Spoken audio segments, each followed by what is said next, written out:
257-97. Doug in Chicago. Doug, you're keeping it real with Al Sharpton. Thanks for taking my call. I do appreciate it. Thank you.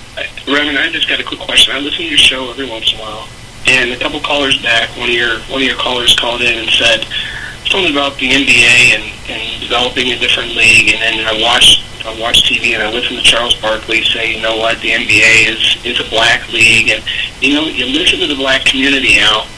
And the black community constantly says the word black. And if we're going to be cohesive in this country, what if white community said the word? I mean, you just don't hear it. And what if the NHL was deemed a white league?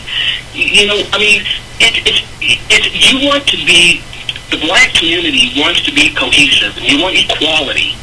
But when you hear a black politician, they talk about African-American problems. They don't talk about American problems. Just listen to him. Well, let me ask you a question, Doug.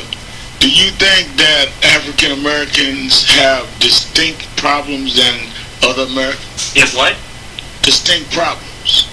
Do we have issues and problems that other Americans don't have? I understand that, but you No. don't have to... No. I didn't ask you, did you understand? I said, do you think that, yes or no? I know you do. So then how do you address those problems without distinguishing what you're talking about? You don't have to call the basketball. Well, then how do you address them? How's that going to help your problems? Well, how do you address them if you don't say what you're talking about? If they are distinct problems, how do you address them without distinguishing them? Well, let me ask you this. I'm asking you a question. You can't answer a question with a question. In a way you can, but you can solve your problems without bringing down other people within the community. Well, how am I bringing down other people to raise who I am? Maybe that's the problem. Maybe the problem is that other people think for me to say black or African American is bringing them down rather than bringing me up. Maybe that is the problem, that some people just want us to act like we're not here. How's that bringing people down to bring up black? When people a caller earlier today talked about how blacks and Jews fought together in the Holocaust, the Jews. When Jews brought up the Holocaust, were they bringing down other people that weren't Jewish? No. So then why am I bringing people down when I bring up black African American? Because you're not, you have black politicians that only talk about your issues, but have delegates and have people in their community that and you have Jewish politicians that talk about anti-Semitism. Are they bringing down other people? No, they're not bringing down other people. Oh, so everybody can address their issue but us. When we address it, it's bringing somebody down. I'll agree with you. Can you answer one question for me and then I'll be done? You'll agree with what? I agree that you have to talk about your problems in order to solve them. All right. Now go ahead. Now will you answer my question?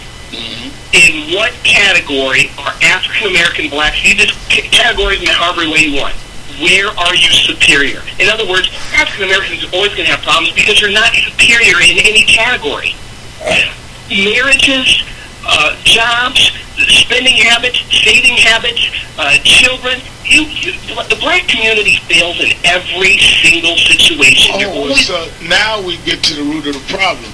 The black community is not superior in any area. So you're saying that others are? 100%, of course.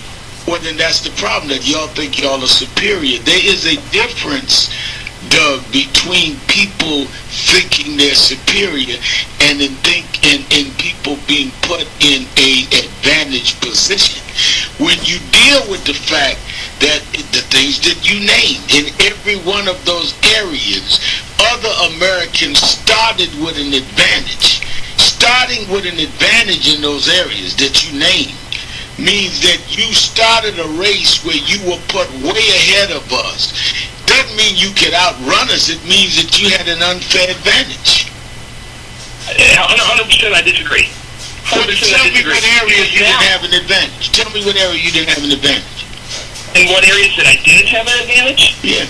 The ones that you just named. In marriage, in being able to raise marriage, children. it was against the law for us to marry until about 3 generations or 4 generations ago. You didn't have an advantage in that. You can go back in your family tree to the founding of the country. I can't go back in mine. How about personal savings? in personal savings. We're still doubly unemployed. Our income, our medium income level is not equal to yours.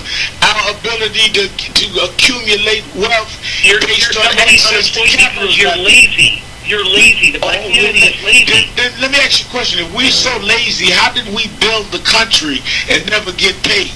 Lazy people built the country. I wish we picked our own cotton, if you want to know the truth. I wish we picked our own cotton. I tell you one thing, you finally got something that I agree with. I wish y'all had too, or I wish somebody else had other than me. Yeah, we can agree on that. 100%. The more you talk, the more obvious you come. Come on, you gonna call me a name before this is over. We done gone from why can't we be together to I wish that y'all would stop being lazy. You're getting excited, Doug. And you were supposed to be cool and calm and methodical and trip me up.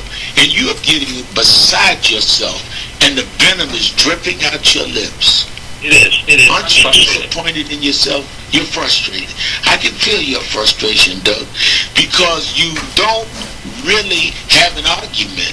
You've been taught by some of these pundits to say things that really don't even make sense when you stop and think about it, Doug, and that's very frustrating, isn't it? It is. Thank you, Doug. I hope you get over it, Doug. Miss Brown. Yeah, hey,